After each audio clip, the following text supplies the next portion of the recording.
자, 두 번째 썰 한번 가보도록 하겠습니다. 댓글 컨텐츠고 영상 제목, 서민은 주제 파악하고 본인이 처해 있는 현실에 맞게 살면 된다. 저는 대한민국 서민이 가장 힘든 게 서민이기 때문에 힘든 게 아니라 메타인지를 못하기 때문에 힘들다고 생각해요. 그 메타인지 못하는 건 무엇이냐? 그냥 능력이 맞게, 주어진 조건에 맞게 현실 인지하면 살면 되는데 자꾸 본인 상황을 이제 좀 불행해하며 어떻게 이 상황을 어떻게든 빨리 나오고 싶다, 한 번에 나오고 싶다, 이런 마음을 가진 사람들이 많단 말이에요. 한 번에 못 나와요. 한 번에 나오려고 하다가 자빠지고 더 밑으로 꺼지는 거야.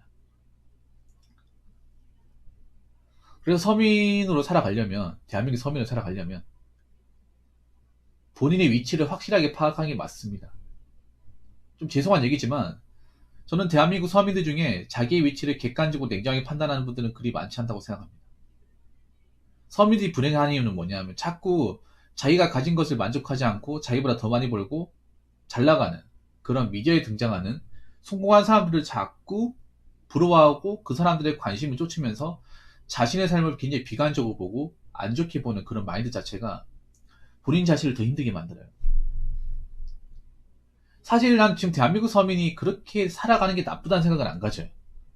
물론 서민도 이 단계가 있습니다. 단계가 있는데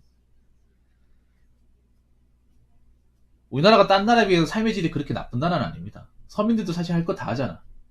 뭐 술, 담배 다 하고 스마트폰 가지고 있고 뭐 집에 컴퓨터 다 있고 집에 IPTV 다 있잖아. 방도 있고. 물론 돈 가진 분들이 이것보다 훨씬 더 잘 가지고 있겠지만 근데 왜 이렇게 서민들은 불평불만이 많을까? 사실 뭐 서민분들을 일하는 게 일자리가 안 좋죠. 뭐 일이 위험하기도 하고 몸이 축나는 일이기도 하고 사회적 인정을 못 받는 그런 일 하는 것도 있고. 근데 어떡하겠습니까? 우리가 이렇게 태어났는데 어떡하겠어요? 이 신분이라는 게 자본주의에서 쉽게 바뀌는 게 아니잖아요.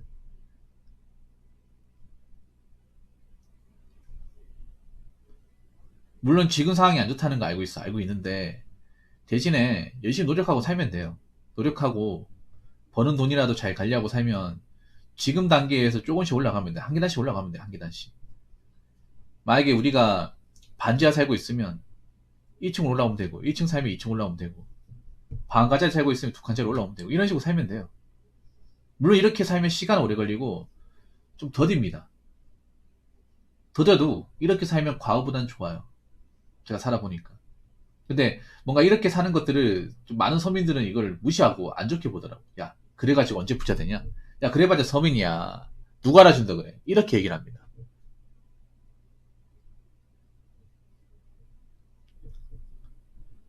그래도 내가 가진 조건 안에서 적절한 소비를 하면서 성장이 나가면 확실히 예전보다는 좋아져요. 예전보다. 저는 그렇게 생각해. 서민이라면 남들이 불화하는 그런 우러러보는 삶보다는 내 자신한테 맞는 삶을 사는 게 가장 중요하다고 생각합니다. 이렇게 얘기하면 또 저한테 또 이렇게 반문하는 사람도 있을 거예요. 붕어야, 그러면 우리는 평생 서민을 살라는 얘기인가요? 네, 서민을 살라는 얘기입니다. 기분 나쁘죠? 근데 제가 말하는 서민을 살라는 거는 지금 서민의 내가 살고 있는 그 단계에서 좀 더 올라간 서민을 살아라는 거죠. 여러분, 서민이라고 해서 다 똑같은 서민이 아니에요. 서민 안에서도 계급과 레벨이 다 다릅니다. 설령 서민을 산다고 한다 하더라도 과거에 내가 있었던 단계보다 좀 몇 단계 올라가면 되잖아. 예를 들어 그런 거예요.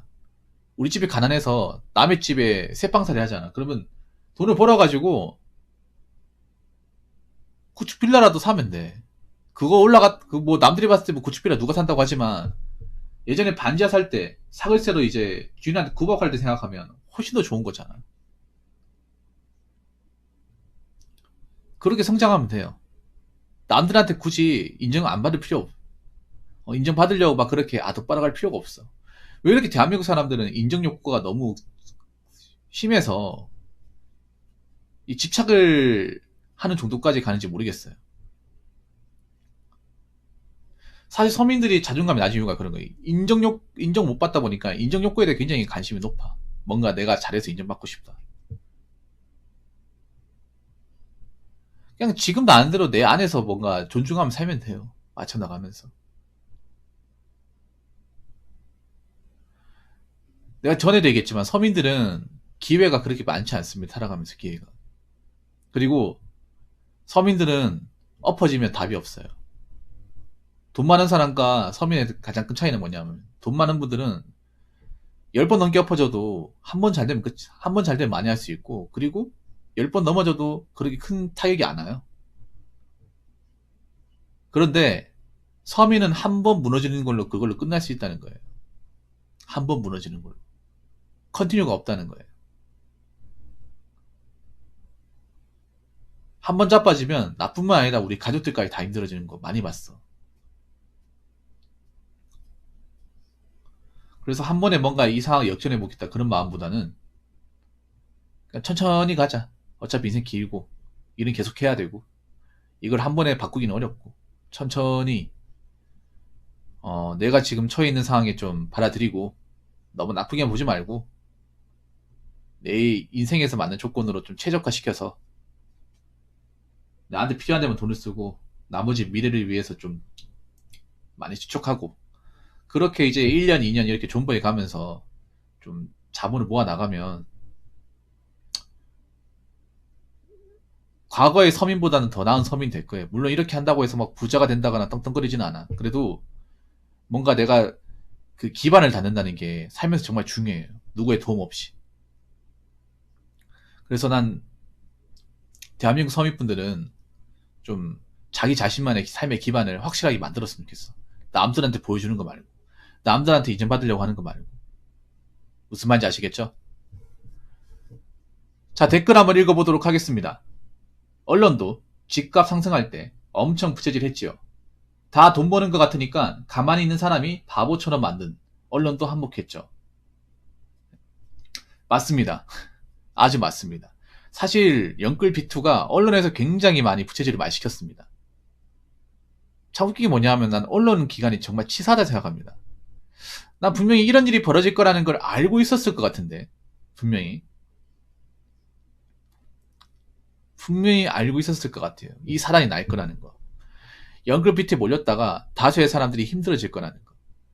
굉장히 많은 부채를 만들 거라는 거를 언론은 알고 있었을 것 같습니다. 그런데 얘기를 안 해줬어요. 오히려 부채질을 했죠. 오히려 뭐 개발 같은 게 있으면 상승 호재락 하면서 영끌을 한 사람도 지금이 타이밍이다. 신도시 아파트 지금 아니면 못 사. 이런 식으로 굉장히 자극적인 기사로 많은 사람들을 유혹시켰습니다. 난 그게 아직도 기억나요. 여러분도 보셨죠, 여러분? 2, 3년 전에. 여러분도 네이버 뉴스나 봤을 거 아니야. 거기 나왔던 내용이 뭐예요? 수도권 집값 상승 호재, 몇 달 만에 몇 억 올라. 청약 경쟁 치열해. 빚을 내서라도 사는 분위기. 지금 못 사는 사람은 땅을 치고 후회한다. 뭐 이런 식으로 안 사면 안 되게끔 막 그렇게 좀 조장을 했습니다. 비투도 그랬어. 비트코인도 며칠 만에 몇 억 올랐다. 뭐 테슬라 뭐래로 특히 테슬라가 많이 나왔지. 뭐 자고 일어날 때 얼마를 벌었다. 이런 기사들이 도배를 했습니다. 도배를. 하루가 아니라 일주일 내도록 그렇게 나왔어. 여러분도 봤잖아요. 근데 지금 어때요? 지금은 위험하다. 안 좋다. 사람들 안 들어온다. 약간 태세 전환 했잖아요. 좀 치사해 보입니다. 솔직히 말해서. 정말 몰랐을까? 아니, 지금 와가지고 심각했을 때 백내천에 얘기해서 뭐해. 이미 발을 담근 사람은 어떡하냐고. 발을 담근 사람들이 많잖아요. 여러분, 이런 걸 보고도 언론 미디어를 믿고 싶어요? 이런 일이 겪어도?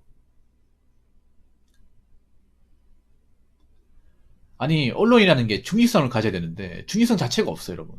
아니, 집값 상승할 때 그러니까, 빚을 엄청 많이 끌어가 집을 사는 것 자체가 정상이 아니잖아요. 지금 우리가 정상이 아니라고 얘기할 수 있잖아요. 그때는 정상이 아니라고 얘기하면, 오히려 그런 얘기한 사람들이 이상하게 모함을 했습니다. 제가 그때 얘기했었죠, 그때. 한창 이제, 그 영끌 유행할 때. 아니, 집 하나 사는데 무슨 뭐 인생에서 얻을 수 있는 빚을 그렇게 다 줘버립니까? 마이크 잘못되면 어떡하려고. 제가 그런 말 했었거든요. 아니, 저 못 갚으면 어떡하려고요. 그냥 말 그대로 집이지 않습니까? 뭐 집 하나가 뭐그리 대단하다고. 그렇게 얘기를 하면 영끌적 분들은 아 괜찮다. 앞으로 집값 계속 올라갈 건데 안 산 사람 바보다. 괜히 부러우니까 그런 소리 하는 거다. 이런 식으로 얘기를 했어. 뭔가 홀린 사람처럼.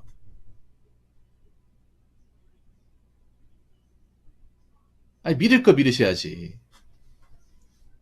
점점 사회가 온라인이 되면서 믿을 게 없어졌어요, 여러분. 신뢰할 게 없어졌다고. 중의성 자체가 없어졌습니다. 오히려 언론기관은 그때 영끌비특 한창일 때는 오히려 사람들이 몇 명이라도 더 끌어들이려고 안 달랐어.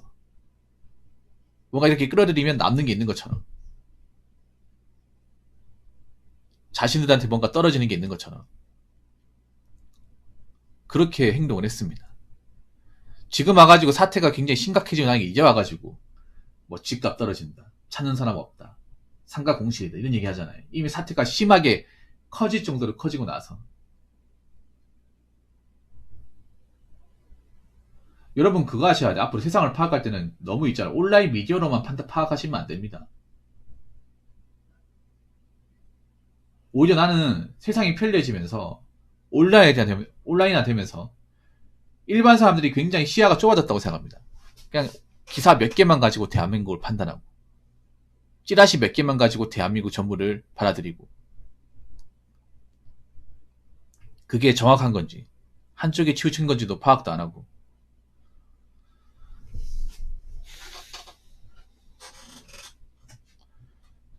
사실 지금 미디어 마탱이 갔어요. 상당히 마탱이 갔습니다. 지금 뭐 멀쩡한 거 없습니다. 겉보기에 멀쩡해 보이죠. 아니 겉보기에 멀쩡해 보이면 왜 사람들이 좀 이상해졌어? 저 내용 자체가 멀쩡한 게 아니니까. 알고 보면 멀쩡한 게 아니니까.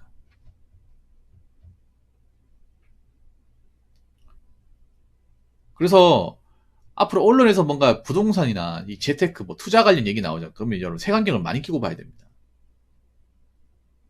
아니면 여러 가지 데이터와 분석을 해서 봐야 돼. 하나만 믿고 보는 게 아니라. 한두 개만 보고 아 맞는 말인가 보다 이렇게 생각하지 마시고 여러 자료를 다 찾아보셔야 되고 그리고 맨목적으로 믿으시면 안 됩니다. 맨목적으로. 제일 바보 같은 게 그냥 의심하라고 믿는 거예요. 요즘엔 그딴 거 없어요.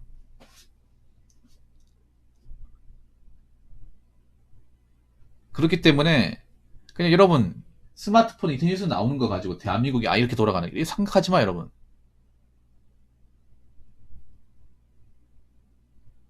그러면 여러분 시야는 점점 좁아지고 계속 거기에 이제 감나라 배난하면서 이용당하는 자신을 보게 될 겁니다. 지금 언론 미디어는 정말 일반 사람들한테 필요한 지식은 안 가르쳐줘요.